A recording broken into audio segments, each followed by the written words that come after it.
What up? T-Bob here. And Jake as well. And look at you. You done stumbled upon little OTB Saints, where we bring you all the latest black and gold coverage. Who are the Saints going to draft? Who's going to be their quarterback? What does the salary cap look like? All that information and more.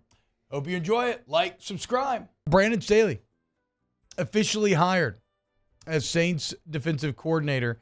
And it's a weird thing because we've talked about it for a while now.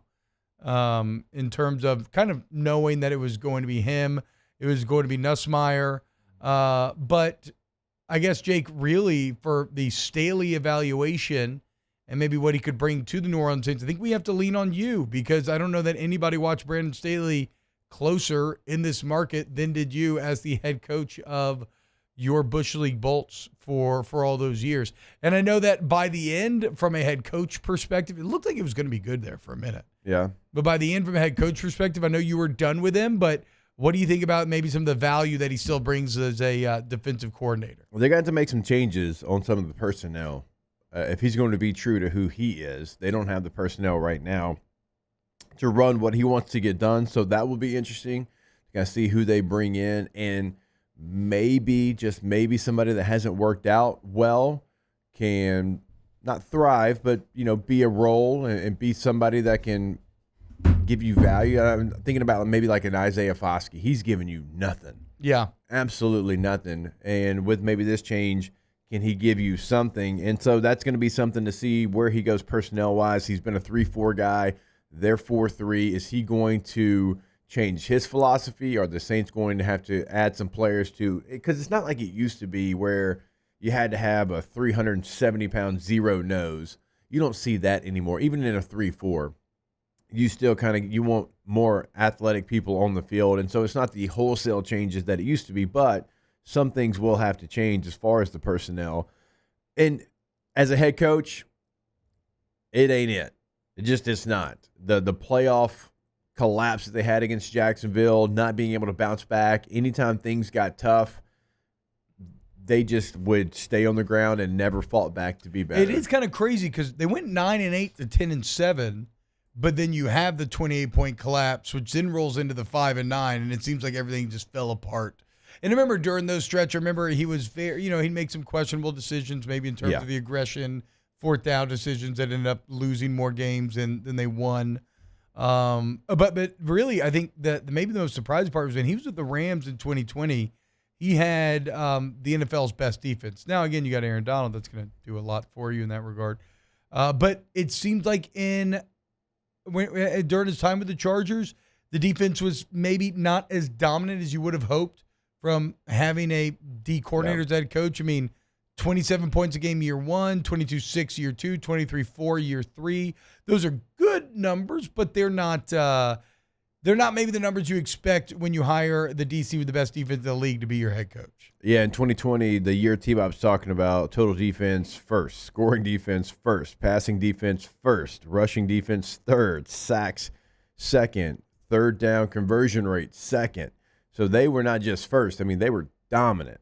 And, yeah, I mean, look, they had Aaron Donald, they had Jalen Ramsey, they had a lot of really good players, but still, that is total dominance. And it's not like they didn't have talent for the Chargers. Now, health probably played a factor into it for the old Bolts. Bosa certainly, gosh, how do you get one of them deals? How do you get one of those? And then Derwin got hurt, some of that time as well. I think he's a good defensive coordinator. Well, good. He's nice and prepped for the New Orleans Saints experience. That is very, very true. But as a head coach, if he was the Saints head coach, I would be ranting, and there would be no raving. There would be none of that. But as a defensive coordinator, I do think he can give you a lot.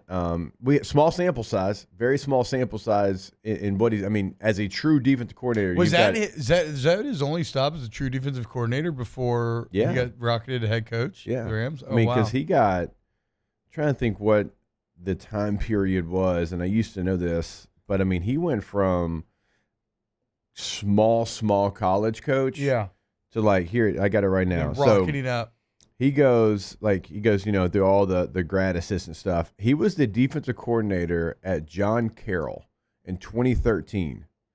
Then he goes to James Madison. Then he goes back to John Carroll in 2015, 2016, all right, as a D coordinator. Then he goes to UT Chattanooga in 17. Then he's the Bears linebackers coach for a couple of years, the Broncos linebacker coach for a year, and then it's Rams defense coordinator T. And then the next year, this man's a head coach for the Chargers. So he was at John Carroll University in 2016 and the head coach of the Chargers in 2021. Am I making this up? Is John Carroll one of the tiny schools that like a lot of the football minds go to? Is that where is Joe Brady? Is Bill Polian?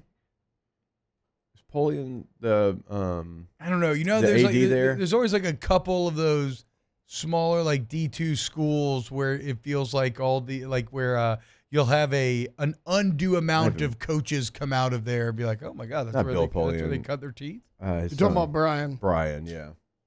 I think he's the AD. Oh, there. that's where Brian. He's He's the the current AD there? athletic director Okay. there. Okay. Well, look, so it's interesting. Obviously, so another piece. Brandon Staley working with Vic Fangio at multiple stops. Vic very hot right now. Obviously, Kellen very comfortable with Vic. Again, the key difference between thinking about something like the Eagles defense, though, and the Saints defense lies in personnel. And as Jake alluded to off the rip, that is the toughest part about trying to really not just trying to judge Staley, trying to judge more us, like the entire new staff. How do we grade them on a curve, right? Like, do we look at the Saints roster, see what it is, understand that they're basically playing with a deck stacked against them, and then do you give them bonus points? Does a D become a C, C become a B, or is that too generous? This is the NFL. You have to win. Too generous. It's the NFL. You Okay. got to win. Okay. But that part is what it is. We saw now. I know what the rebuttal is going to be, but we just saw the Commanders go from having the second pick to playing in the NFC Championship game. Yeah.